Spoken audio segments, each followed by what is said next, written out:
Comme on l'a évoqué, la psychologie évolutionnaire souligne avec force l'importance fondamentale de l'environnement dans la compréhension de l'esprit humain.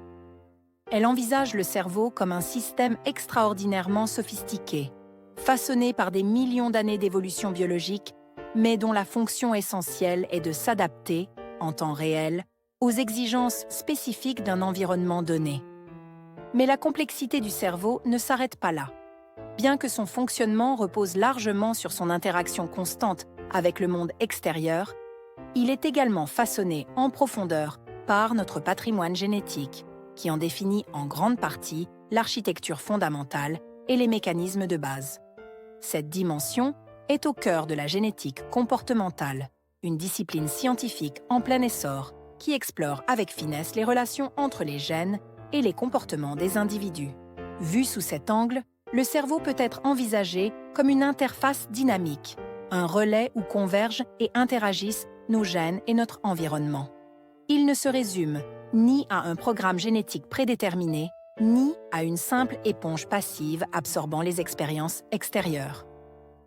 Bien au contraire, il incarne une synthèse vivante et évolutive, où des prédispositions génétiques dialoguent en permanence avec les apprentissages, les expériences et le contexte dans lequel nous évoluons.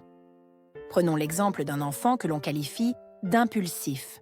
Si un enfant manifeste des comportements impulsifs ou violents, il est essentiel de comprendre que ces attitudes ne sont jamais le fruit d'une seule cause isolée.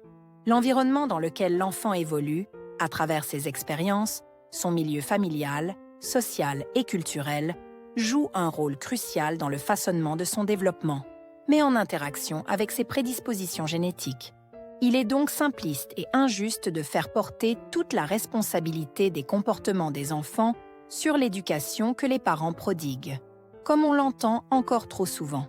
En réalité, un grand nombre de facteurs extérieurs échappent souvent au contrôle parental, qu'il s'agisse de l'environnement non partagé, les interactions sociales uniques, les expériences individuelles ou les événements spécifiques propres à l'enfant ou des prédispositions biologiques de l'enfant. Ces éléments s'entrelacent de manière dynamique, rendant son développement infiniment plus complexe que ce qu'une analyse purement éducative pourrait supposer.